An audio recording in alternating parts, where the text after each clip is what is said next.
வணக்கம் நண்பர்களே, முக்கியமான டாப்பிக்கை இந்த பதிவில் பார்க்க போகிறோம். முதல் டாபிக்கு, காசி தமிழ் சங்கமத்துடைய நிறைவு விழா நடந்திருக்கு வாரணாசியில். நம்ம தமிழக ஆளுநர் ரவி அவர்கள் அங்கே ஒரு ஸ்பீச் கொடுத்துருக்காருங்க. 6 நிமிடம் பேசியிருக்காரு. ஒரு சின்ன ஆங்கில வார்த்தை கூட இல்லாமல் முழுக்க முழுக்க தமிழில் பேசியிருக்காருங்க நம்ம கவர்னர். எந்த துண்டு சீட்டும் கிடையாது, எந்த பேப்பரும் இல்லை, பேப்பரை பார்த்து வாசிக்கிறதெல்லாம் இல்லை, இயல்பாக தமிழில் சரளமாக பேசியிருக்காரு நம்ம கவர்னர். அவர் தமிழகத்துடைய ஆளுநராக வந்த பிறகு தமிழ் மொழி ரொம்ப பிடிச்சு தமிழை கற்றுக்கிறாரு.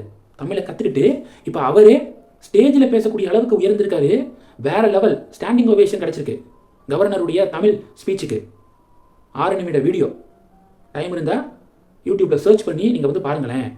பிரைம் மினிஸ்டருடைய மிகச்சிறந்த எண்ணங்களில் காசி தமிழ் சங்கமம் ஒரு டாப் கிளாஸுங்க. நம்ம நாட்டில் இருக்கக்கூடிய நிறைய அரசியல் கட்சிகள் மக்களை எப்படியெல்லாம் பிரிக்கலாம், மொழி அடிப்படையில், இனத்தின் அடிப்படையில் எப்படியெல்லாம் பிரிக்கலாம் அப்படின்னு சொல்லிட்டு தான் கங்கணம் கட்டிட்டு சுற்றிக்கு இருக்காங்க. ஆனால் பிஎம் மோடி ஒரு மாநில மக்களையும் இன்னொரு மாநில மக்களையும் எந்தெந்த வழிகள் எல்லாம் சேர்க்கலாம் அப்படின்னு சொல்லிட்டு பல ஸ்டெப்ஸ் எடுத்துக்கிருக்காரு. அதில் ஒன்று தான் காசி தமிழ் சங்கமம். 4.0 தொடங்கி வெற்றிகரமாக நிறைவடைஞ்சிருக்கு. பல தமிழகத்தை சேர்ந்தவர்களை இலவசமாக சென்ட்ரல் கவர்மெண்ட்டு ட்ரெயினில் கூட்டிகிட்டு போய் அங்கே பல நிகழ்ச்சிகளில் பங்கேற்க வச்சு பத்திரமா கூட்டிகிட்டு வந்திருக்காங்க. அந்த நிறைவு விழாவில் கவர்னர் பேசினது தான் இன்னைக்கு இந்தியா முழுவதும் வைரலாக ஷேர் ஆகுது. இது ஒன்று.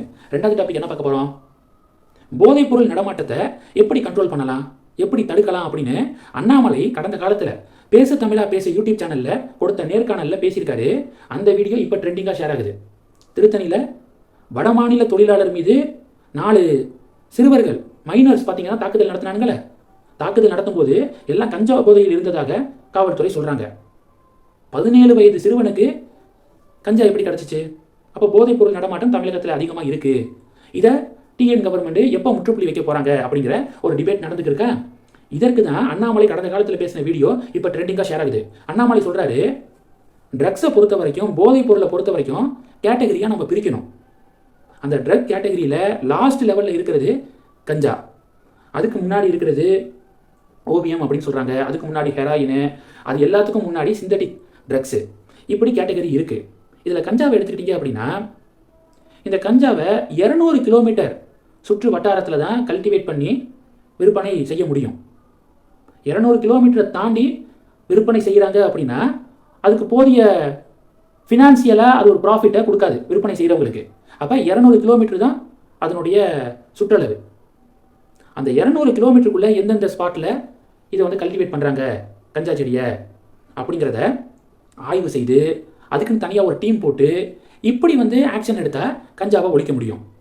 இந்த ஹெராயின், இந்த சிந்தட்டிக் ட்ரக்ஸு இதெல்லாம் எப்படி ஒழிக்கணும், அதுக்கு தனியாக ஒரு மெத்தட் இருக்குது.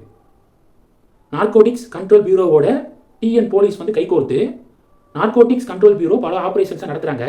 அவங்களோட சேர்ந்து இந்த ஹெராயின் எல்லாம் தடுக்கலாம், தமிழகத்துக்குள்ளே வரவிடாமல் தடுக்க முடியும். இதை அப்படி அப்ரோச் பண்ணணும். சிந்தட்டிக் ட்ரக்ஸ் எல்லாம் பார்த்தீங்கன்னா இந்த டார்க் நெட் அப்படின்னு சொல்கிறாங்க பார்த்தீங்களா, அதில் விற்பனை ஆகுது. அதுக்குள்ளே போய் யார் டெலிவரி பண்ணுறாங்க இப்படியெல்லாம் பார்த்து அதை ஃபுல் ஸ்டாப் வைக்கணும். இப்படி ஒவ்வொன்றுக்கும் ஒவ்வொரு ப்ரொசீஜர் இருக்குது. ஆனால் திமுக அரசாங்கத்திற்கு இந்த புரிதலே இருக்கா, எது எதை எப்படி கண்ட்ரோல் பண்ணணும், எது எது எங்கேருந்து வருது, இந்த பேசிக்கான புரிதலே திமுக அரசாங்கத்துக்கிட்ட மிஸ்ஸிங் மாதிரி தெரியுது அப்படின்னு அண்ணாமலை பேசு தமிழா பேசல கடந்த காலத்தில் பேசியிருக்காரு. இது இன்னைக்கு ரொம்ப ட்ரெண்டிங்காக ஷேர் ஆகுது. இது 2. 3வது டாபிக்கு, திருத்தணி ரயில்வே ஸ்டேஷனில் வடமாநில தொழிலாளர் மீது நடத்தப்பட்ட தாக்குதல் இருக்குல்ல, அந்த ஒரு பரபரப்பே இன்னும், அதை பற்றிய டிபேட்டே இன்னும் முடியலை. அதுக்குள்ளே இன்னொரு ஒரு பரபரப்பு அதே திருத்தணி ரயில்வே ஸ்டேஷனில் ஜமால் அப்படிங்கிற ஒருவர் மீது 2 இளைஞர்கள் தாக்குதல் நடத்தியிருக்காங்க திருத்தணி ரயில்வே ஸ்டேஷன்லேயே. அந்த வீடியோ இப்போ வைரலாக ஷேர் ஆகுது. இது சம்பந்தமாக ரயில்வே காவல்துறை இப்போ விசாரணை நடத்திக்கிருக்காங்க. 3. மேக்சிமம் தமிழகத்தில் கிரைம்ஸ் பார்த்தீங்கன்னா மது போதையால் இல்லை போதைப் பொருட்களால் தான் நடக்குது. மது போதையையும் மதுவில்லா தமிழகத்தையும் போதைப் பொருள் இல்லா தமிழகத்தையும் உருவாக்கிட்டாலே குற்ற சம்பவங்கள் மிகப்பெரிய அளவில் குறையும். அதுக்கு தான் கவர்மெண்ட் நடவடிக்கை எடுக்கணும். இது 3. 4வது டாபிக்கு, பொங்கல் பரிசு தொகை இருக்குது பார்த்தீங்களா, 2,22,00,000 ரேஷன் கார்ட்ஸுக்கு பொங்கல் பரிசு வழங்க 248 கோடி ரூபாய் நிதி ஒதுக்கீடு செய்யப்பட்டிருக்கு. சோசியல் மீடியாவில் என்ன மாதிரியான தகவல் வந்துச்சுன்னா, எலெக்ஷன் டைமா ரேஷன் கார்டுக்கு 5,000 ரூபாய் திமுக அரசாங்கம் வழங்க இருக்காங்க அப்படிங்கிற மாதிரி செய்திகள் பரவுனுச்சு. ஆனால் 248 கோடி ரூபாய் தான் தமிழக அரசாங்கம் நிதி ஒதுக்கீடு செஞ்சுருக்காங்க. இதிலிருந்து பார்க்கும்போது பணமாக பரிசு தொகையாக பொங்கலுக்கு திமுக அரசாங்கம் இந்த வருடமும் கொடுக்கல. அதிமுக ஆட்சியில் 1000 ரூபாய் கொடுக்கப்பட்டுச்சு. திமுக ஆட்சிக்கு வந்ததுக்கப்புறம் அதை வந்து ஸ்டாப் பண்ணிட்டாங்க. பொங்கல் பரிசு தொகுப்பு அப்படின்னு சொல்லிட்டு நிறைய பொருட்கள் திமுக ஆட்சிக்கு வந்த புதுசில் வந்து கொடுத்தாங்க. அது வந்து தரமாக இல்லை அப்படின்னு சொல்லிட்டு பொங்கல் பரிசு தொகுப்பு வழங்கினதுல பெரிய ஒரு முறைகேடு நடந்திருக்கு அப்படின்னு அண்ணாமலைலாம் கேள்வி எழுப்பியிருந்தாரு.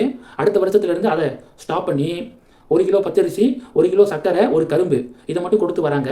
சரி, எலெக்ஷன் டைம் இந்த வாட்டி பணம் வழங்குவாங்க அப்படின்னு சொல்லிட்டு எதிர்பார்த்துக்கிற இந்த நேரத்தில் இப்போ வந்து இல்லை, வழக்கம் போல் 248 கோடி ரூபாய், 1 கிலோ பச்சரிசி, 1 கிலோ சர்க்கரை, ஒரு கரும்பு மட்டும் தான் வழங்க போகிறாங்க டிஎன் கவர்மெண்ட். இந்த டாபிக்ஸை பற்றி உங்களுடைய பார்வைகளை மறக்காமல் கமெண்ட் பண்ணுங்கள். தொடர்ந்து கனெக்டில் இருங்க. அடுத்தடுத்து நிறைய பதிவுகளை பார்க்க போகிறோம். நன்றி. ஜெய் ஹிந்த்.